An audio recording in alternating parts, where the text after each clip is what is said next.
Hello everyone, welcome back to Networks class. So last time in class, what we did was we looked at some applications of graph search algorithms. So now you know about things like how to detect the cycle and how to topologically sort the graph and how to find the strongest connected components. And then the plan for today is to talk about shortest path algorithms. And in particular, before we saw one shortest path property, which was for breadth first search, but it was kind of an unsatisfying one because breadth first search gives us shortest paths, but they're only in terms of the number of edges. So they don't actually look at the lengths on individual edges. And so today we'll talk about how to fix that. So let's just recall what the problem with breadth first search was. So here's an illustration of the problem. So suppose that I have a graph that looks like this.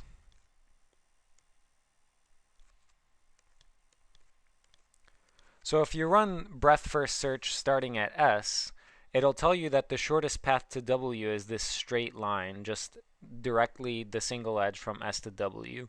But in fact, the shortest path from S to W is this path that uses two edges right here because the first edge has length 1 and the second has length 1. So in total, it's length 2, which is shorter than this length 3 single edge. So BFS doesn't actually solve this problem quite correctly. But let's try to recall what about BFS gave us the shortest path property. So in particular, we had this picture for BFS before. So if we're starting at a node S, the first thing that's going to happen is BFS is going to put on to its queue or its data structure queue all of these nodes that are 1 away from S. And after that, it's going to put all of these nodes that are 2 away from S and so forth. But let's write down the distance away from S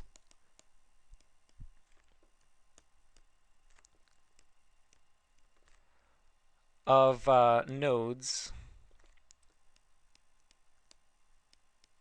popped off of Q during a BFS run. So when I say distance away from S, of course, in terms of BFS, this is just number of edges. So the first node that gets popped off of the queue is just going to be S, which is distance 0 away from S. And then after that, we're going to start popping these nodes that are just distance 1 away from S. So we're going to be popping a bunch of nodes that are distance 1. And then after that, we're going to eventually start popping off these nodes that are distance 2. So we're going to get to a point where we start popping off distance 2 and then distance 3 and so forth.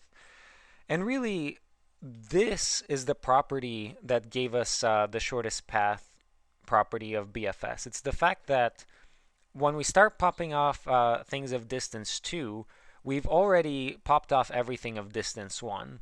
And so we can't have some kind of mixing between distance 2 guys and distance 1 guys. So it's really this ordering. So we'll try to maintain this ordering. Even when we're faced with different size lengths for the different edges. So to be more specific, let's let DUV denote the distance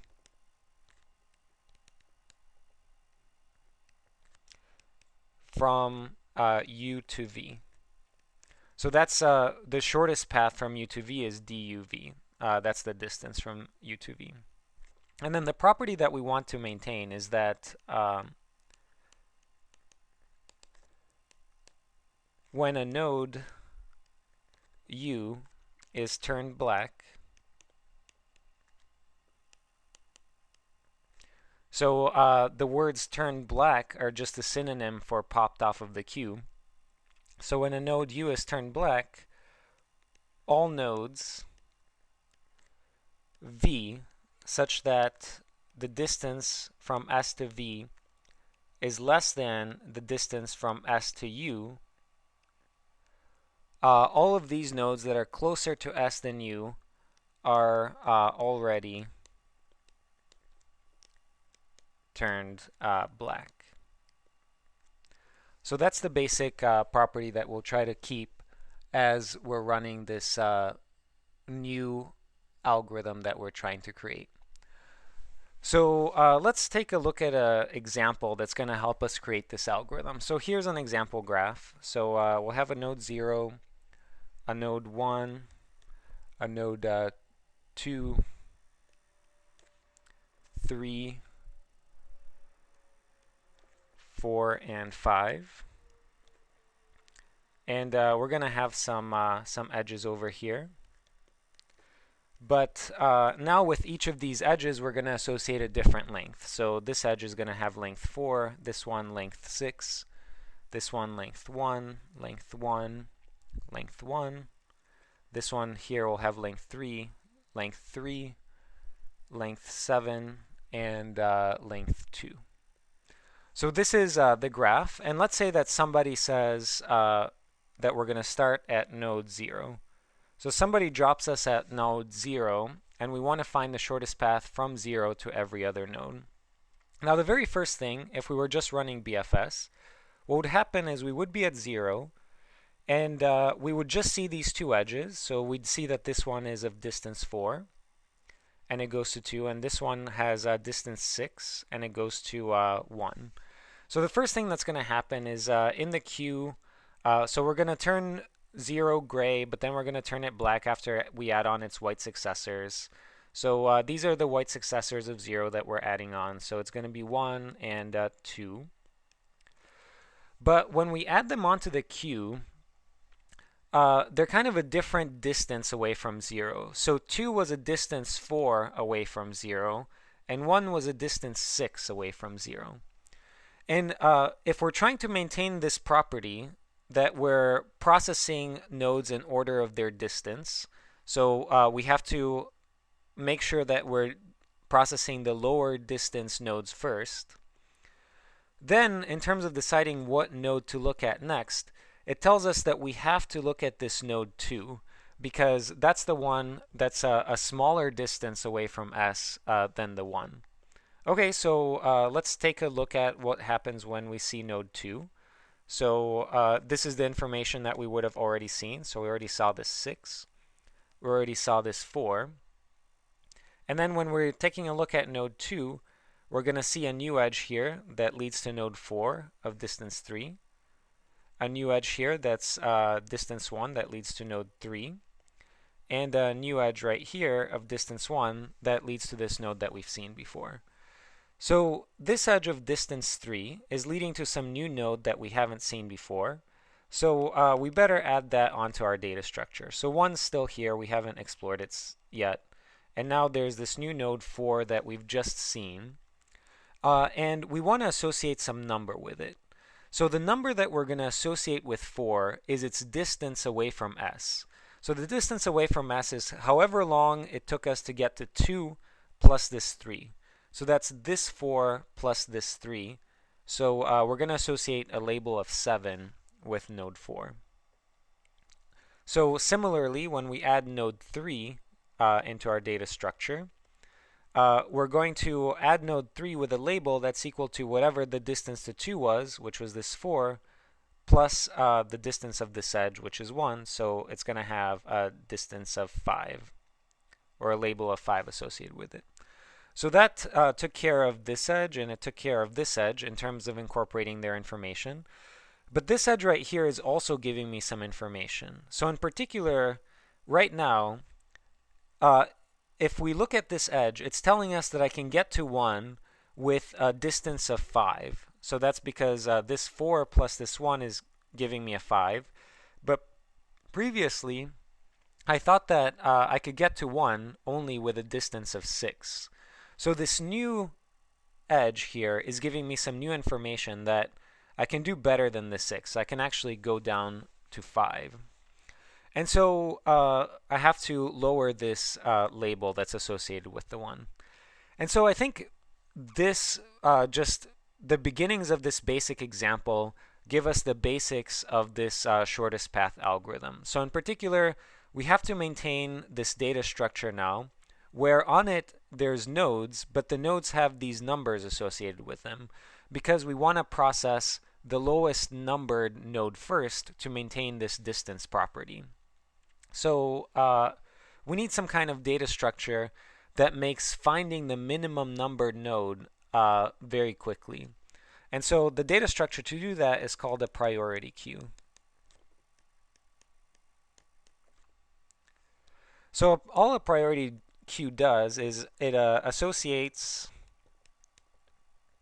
numbers with objects,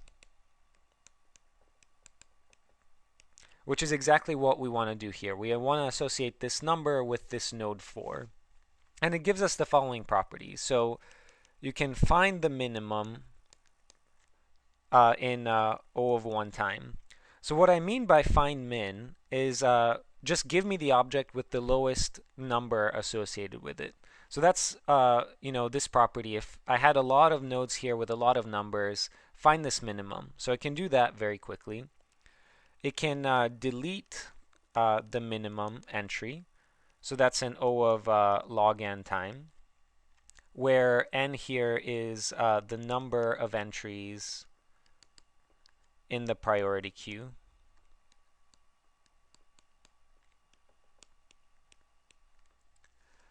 It can also insert, which is add a new object with a number associated with it, and that's an O of log n time.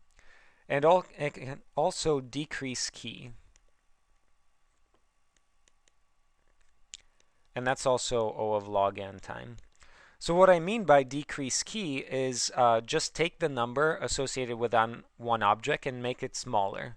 So that's exactly what happened here. We had a number associated with node 1, and we wanted to make that smaller. So this operation right here takes log n time. So it's not very important to know exactly how a priority queue works, but just to kind of fill in some background, these log n's are coming because of the following. So a priority queue stores all of these objects and numbers in a type of tree. And so finding the minimum is pretty easy because it's in one particular spot of this tree. But when you delete the minimum, what you have to do is you have to go and walk from the bottom of the tree to the top and do some kind of adjustment to this internal data structure to make sure that everything is coming out right. And so walking from the top of the tree to the bottom takes log n time, because if the tree has n entries in it total, the depth of the tree right here is about log n. So that's where these log n's are coming from. It's essentially from maintaining the internal structure of this priority queue. But besides this kind of more complicated data structure, we can also implement all of these operations using an array. So how would we do that? So here's an example. So we might create a space for every node. So there are n spaces right here. And at the beginning, we don't have any node in this data structure. So it's just going to have -1 everywhere. And then if somebody, so we're going to get to find min in a bit. And we're going to get to delete min in a bit. But let's just talk about insert. So somebody comes along and says, node 3, I need to associate the number 5 with it. So what we can do is just jump to node 3's spot in the array right here and put in the number 5 that we wanted to associate with node 3. So insert just takes O of 1 time, because all we did was we went to the right spot and changed it to a 5. Similarly, decrease key takes just O of 1 time. So if somebody tells me decrease the key for node 3 from 5 to 2, then we just go in here and we change this 5 that we had. We change it to a 2, and that just took O of 1 time. So let's talk about find min. So imagine that we have a bunch of nodes over here with different values associated with it. So maybe this one had a 2 and this one had a 7. And somebody told me find the minimum, find the node that has the minimum number associated with it. Well, what we have to do is we have to go through this array and look at each spot. So find min takes O of n time. And then delete min takes O of 1 time, but only once you've found it. So this is once you've found it.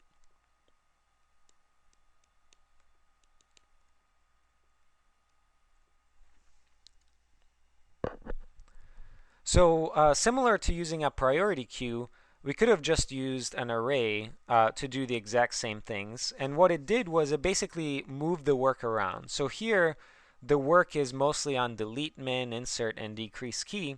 And here, all of those are very fast, but find min is very slow. And so we're going to see that the running time of this proposed algorithm that we have is different depending on which of these structures we use to hold the nodes and their associated numbers. But that basically gets us ready to write down the pseudocode for our shortest path algorithm, which is called Dijkstra's algorithm. So let's just write that down. So Dijkstra's algorithm. It takes as input a graph G and a node S, and it's going to compute the shortest paths from S to every other node in the graph. And it begins like this. So let Q be an empty priority queue.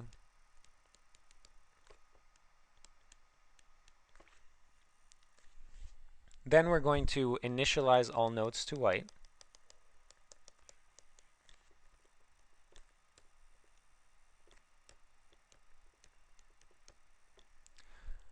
We're going to, so that's kind of set up the initial data structures, but now we get dropped on node S. So we have to do our typical things that we do with node S, which is just set the color of S to gray.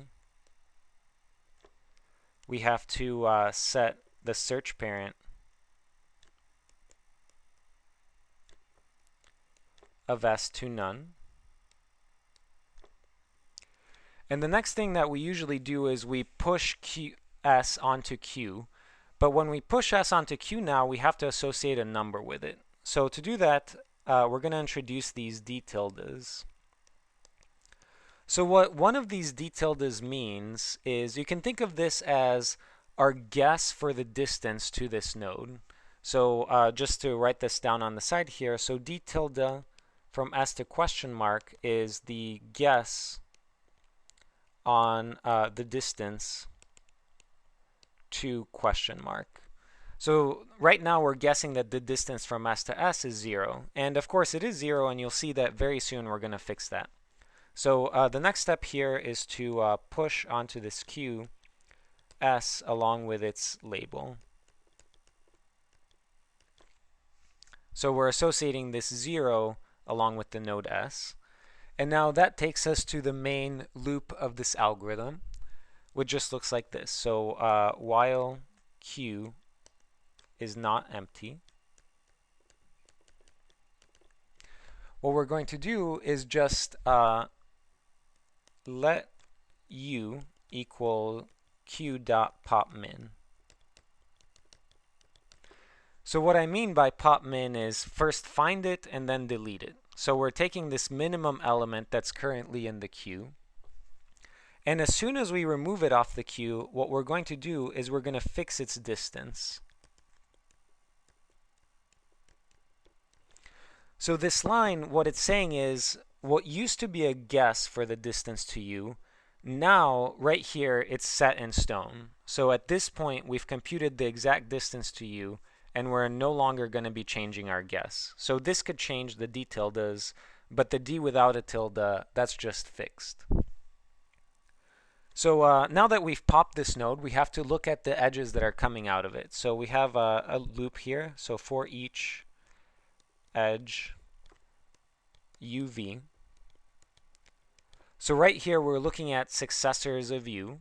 And of course, if this successor is white, so if v is white, that means that we've never seen the node v before, and we have to do things like set the color of v to gray. We have to set the search parent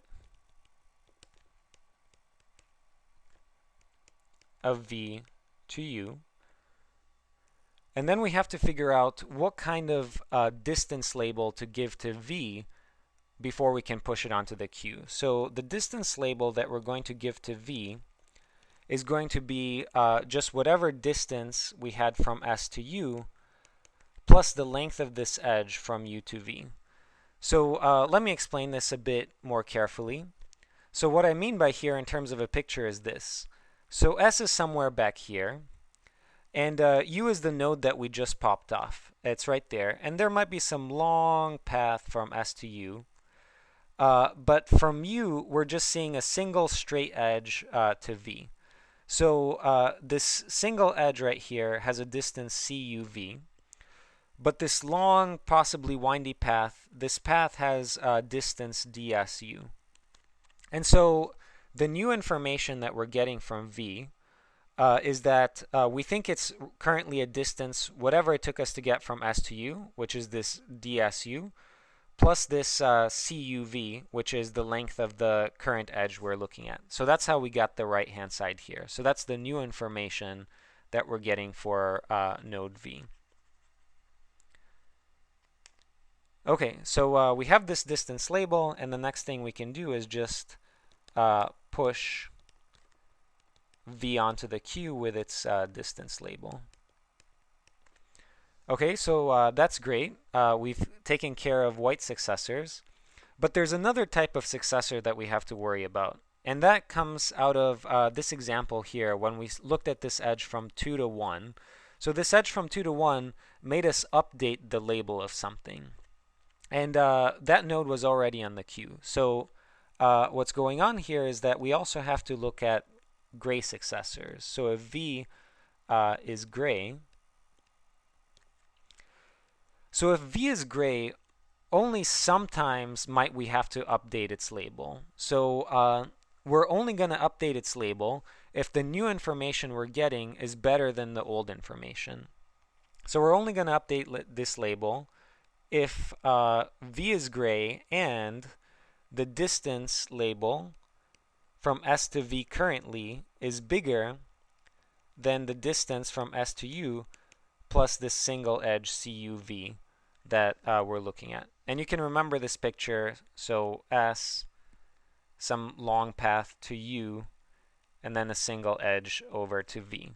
So that's where we got this DSU plus CUV. So if this new information is looking better than the old one, we have to update the label. So the first thing that we're going to do is we're going to set the search parent of V to U.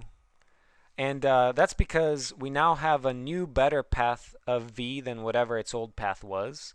So we're going to update V search parent to point to this new, better path.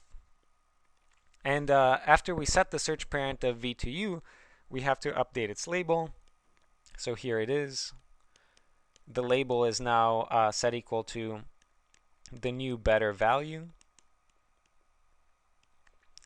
And we have to tell the priority queue to decrease its key. So here is where we call that decrease key on V with the new value that we have. Okay, so at this point, we've taken care of all the white successors and all the gray successors of U, which means that we're totally done with U. So we can just set the color of U to black. So we've processed all the information that U has to give us, and we're done with it. And that's basically the entire pseudocode for Dijkstra's algorithm. So let's run it on an example. And in fact, let's run it on this example that we had at the beginning here.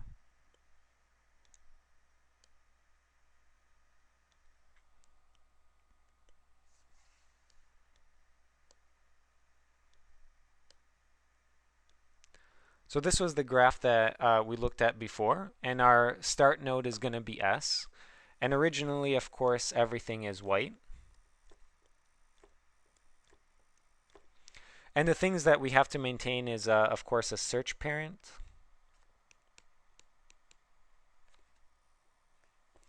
And we have to maintain the actual distance, the final distances that we compute. So let's do that down here. We're going to have the data structure Q. So here it is. We've added 0. It has a distance label 0. And so the first thing that happens is we pop 0 off. And when we do that, so of course 0 search parent is none. And when we pop it off, immediately its distance label gets fixed to 0. And these numbers down here, they represent these d tildes. So currently the label that we had on 0 was 0. But okay, so then we pop 0. And the new information that we're getting from 0 is these two edges. So they're both to white successors. So we're going to have to add those. So that's 2 and 1. And of course, when we add them, we're going to set the search parent to 0. But we have to figure out what labels to put on them. So on 2, we're going to put a label of 4. And on 1, we're going to put a label of 6. So that's the d tildes. Okay, so next we have to, so that completes our iteration with 0. So 0 gets turned black. And of course, these two nodes that we put on the queue are now gray. Okay, so the next thing we're going to do is we're going to pop 2. And we're popping 2 because that's the node with the lowest number right here. So when we pop 2, we're going to get 3 new pieces of information. So there's a couple of white successors that 2 has. So let's add those on. So 1 is still going to stay here. Currently it has a label of 6. But we're going to add 4 and we're going to add 3. And when we add them, we have to set the search parent. So 4 search parent right now is 2. And 3 search parent right now is also 2.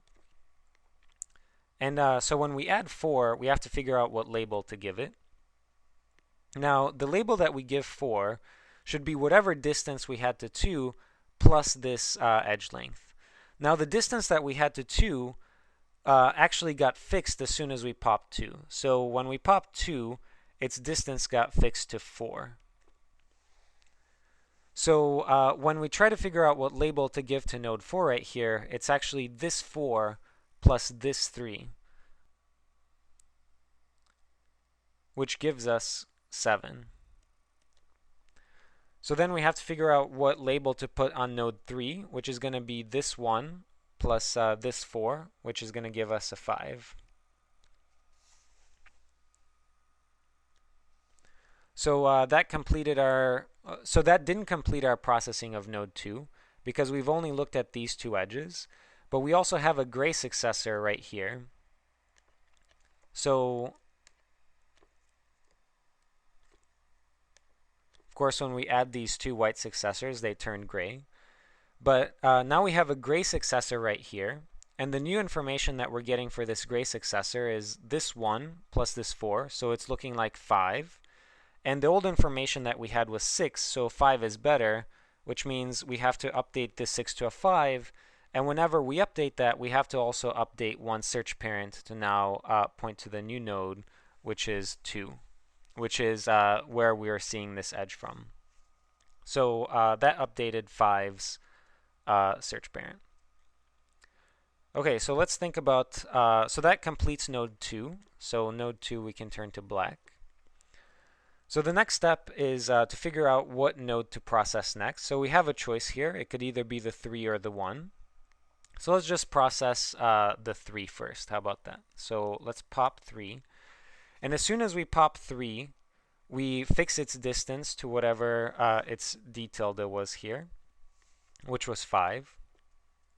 The other nodes are going to stay on the queue. So here's node 1 with a label of 5, and here's node 4 with a label of 7. So let's think about what information we're getting from 3. So it currently has 1 white successor. So that means we're going to have to add 5 here. And its 5 search parent is going to be 3 when we add it. And 5 is going to get added with a distance label of whatever 3's fixed distance was, which was 5, plus this 7, which gives us 12. So we're associating a 12 with the 5. And when we added it, the 5, of course, turned gray. Okay, so now we took care of all of 3's white successors, but it also has a couple of gray successors. So let's take a look at those. So what's the new information that we're getting for 4? Well, it's this 5 plus this 1. So the new information we're getting for 4 is 6, which is better than the 7, so we better update that. So we're decreasing the key here to 6, and of course that means we have to change 4 search parent to be 3 now, because that's where we saw this edge from. Okay, so 3 also has another gray successor right there. So let's see what the distance there is. So that's this 5 plus this 2, so it's 7. But currently, 1's label is 5, which is a lot better, so no updates there. So that completed the processing of node 3, so we can turn node 3 to black right now. Okay, so now we're again back to the top of the loop, so we have to figure out which node to process next, and of course it's going to be the one with the minimum label, so here it is, we have to pop 1. So when we pop 1, its distance is going to get fixed to 5, and 4 and 5 are going to remain on the queue, and currently their labels are 6 and 12. And so let's see what kind of information we're getting out of 1. Well, all of 1's successors are black, so there isn't anything that we need to do for 1. It just changes its color to black, and we're finished with it. So now we're again to the top of the loop. We have to process the smallest number here, so that means that we have to pop 4. And as soon as we pop 4, we have to set its distance to whatever its label was here, which was 6. And 5 still is remaining onto the queue. And currently its label is 12. But let's see what we're getting from 4. So 4 doesn't have any white successors, but it has a gray successor, which is 5. And the new information that we get for 5 is this 6 plus this 3, which is 9. And that's a lot better than this 12, so we better update this 12 to 9. And when we do that, 5 search parent gets set to 4. And so that completes the processing of node 4. So node 4 gets turned to black. So that brings us to the last node here. So we have to just pop 5. And when we pop 5, 5 doesn't have any white successors or gray successors, so 5 just gets turned black. And then the queue is empty, and everything is completed.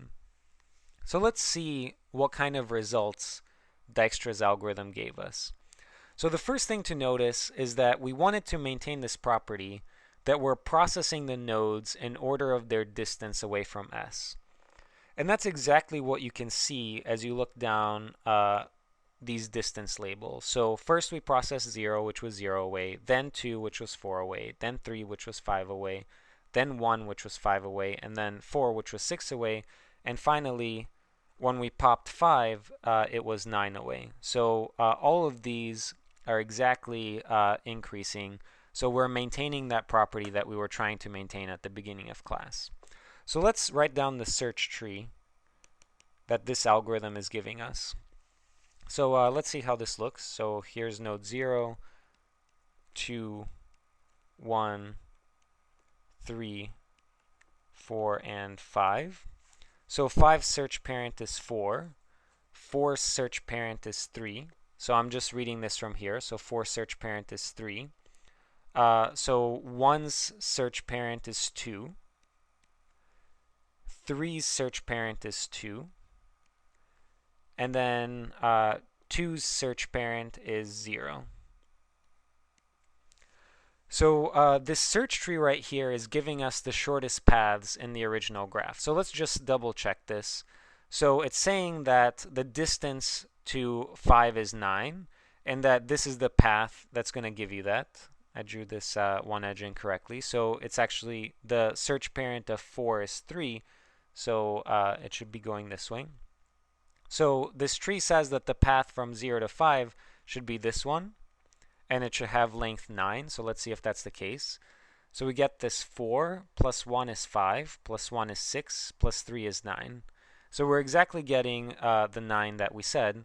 And if you look at this graph, there's actually no other path that's shorter than that. So if you go up here or down here, you're just going to get something longer. So the search tree here is indeed giving us the shortest paths to every other node.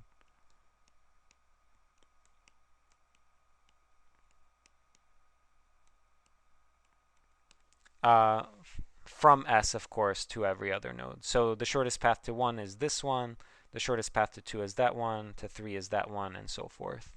So it looks like the algorithm that we have here is getting the job done. But let's talk about some of the properties of this algorithm. So in particular, let's first talk about a picture idea of this algorithm. So remember how BFS worked in these concentric circles around S. So you can think of Dijkstra's algorithm also working in concentric circles, but these concentric circles are now determined by the distance away from S. So before they were determined by the number of edges away from S, but now it's by the distance away from S. And let me just give you a small example in terms of what I mean. So let's say that this is S, and here I have 2 edges of length 1. Here I have an edge of length 2. Here I have one of length 3. And here, let's say I have one of length 8. So what's going to happen when we run Dijkstra's algorithm is first we process all nodes 0 away from S. Then we process all nodes that are 1 away from S. And currently there's 2 of them in this graph. So that's why here's the next circle. It processed all nodes that are 1 away. Next, we're going to process all nodes that are 2 away, but there aren't any 2 away in this graph. So no ring there. And then we're going to process all nodes that are 3 away. So this ring contains both of these nodes because both of them are 3 away. So this one is 3 away from S, and this one is also 3 away from S. And then we're going to keep ramping up until we get to 9, and 9 is going to have that one. So you can think of this almost as a kind of topographical map where we're creating these concentric circles around S, but based on distance from S instead of just number of edges. Okay, so that's kind of a picture idea of Dijkstra's algorithm. So let's talk about its runtime. So the runtime we're going to compute exactly the same way that we computed runtimes for BFS and DFS. So that's just O of the number of nodes times the work per node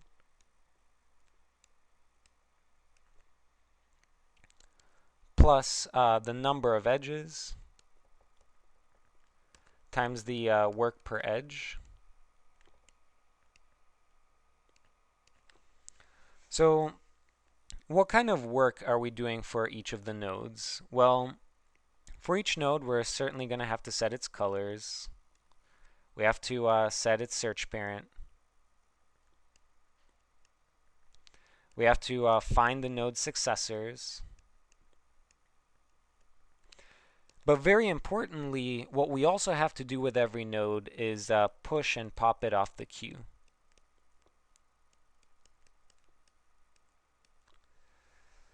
So all of these other operations, like setting color, setting search parent, finding the successors, all of these are just O of 1.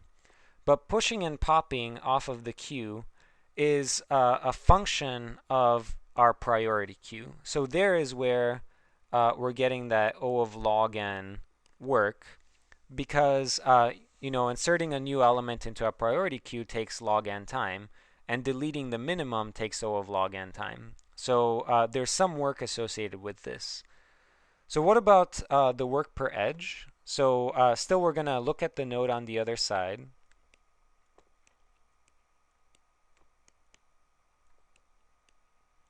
And that's still just takes O of 1. But one of the things that we might potentially have to do when we look at the node on the other side is that node might turn out to be gray. And if it's gray, we might have to decrease its key. And decrease key here takes log n time. So O of log n time if we have a priority queue. So in total, the total runtime of Dijkstra's algorithm is O of the number of nodes times log n plus the number of edges times log n. So that's the total running time that we get when we use a priority queue. So when queue is a priority queue.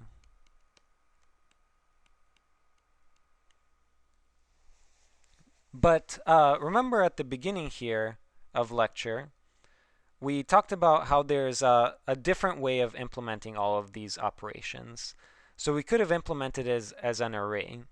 And that moves the work around. So we could make delete min, insert, and decrease key very fast, but then find min is slow. So let's see how that would change the running time. So if we use an array instead,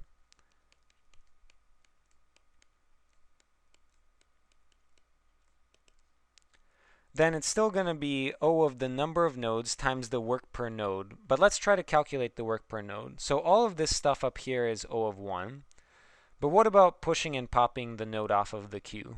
Well, pushing is easy. That's insert, which is O of 1 time with an array. But to pop a node off, what I have to do is first find the minimum and then delete the minimum. And finding the minimum is expensive. So there's a n time work over here. And that really comes from this O of n for finding the minimum. Plus, now I have the number of edges times the work per edge. And the work per edge might include a decrease key, but decrease key operations are really fast now with an array. So I'm getting an m times 1. So that's just O of n squared plus m. But we know that m is always less than or equal to n squared because a graph always has at most n squared edges. So this thing is just O of n squared. So in some sense, you might think that using an array is stupid because we have this complicated data structure, the priority queue, that's giving us these nice running times for pushing, popping, and decrease key. They're just log n. So when would you want to use an array? So consider a graph that has about all of its edges. So let's consider a graph with about, let's say, m, the number of edges, about equal to n squared. So almost all of the edges are present. So let's write down the running time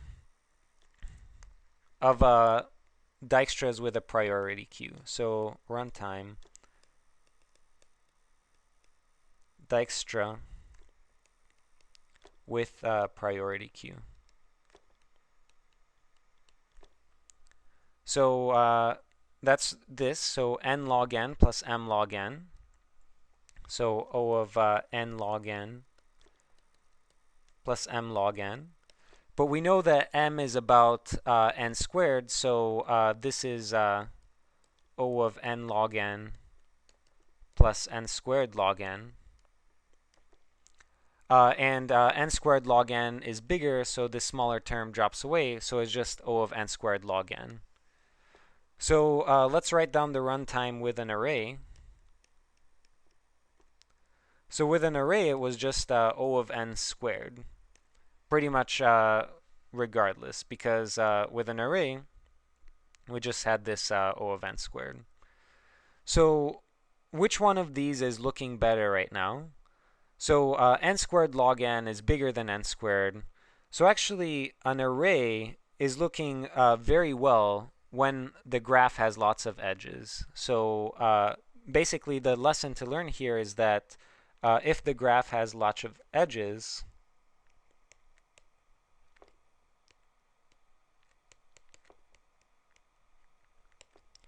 Dijkstra's with an array runs faster than Dijkstra's with a priority queue. So oftentimes you'll see these priority queues, the ones that we're talking about in class, people will call them also a heap priority queue. So if you run into that word, that's what it means. It's just this data structure that's giving you the logends for inserting delete min and decrease key. Okay, so one more question here about shortest paths. So if you recall, the running time of solving shortest path with a LP was something like O of m times n squared. But with Dijkstra, it's O of n log n plus m log n. So let's just plug in some numbers to see what the difference here is. So let's say that we have a graph with about 1,000 nodes and about 3,000 edges. So over here, for the shortest path with a LP, we're going to be getting about 3,000 times 1,000 squared. So this is about 3 billion operations. On the other hand, if you look at Dijkstra's, so log n is about the number of zeros here. So here we're getting about 3,000 times 3, so 9,000. And over here we're getting 1,000 times 3, so about 3,000. So we're getting 3 plus 9,000. So this is about 12,000 operations versus 3 billion.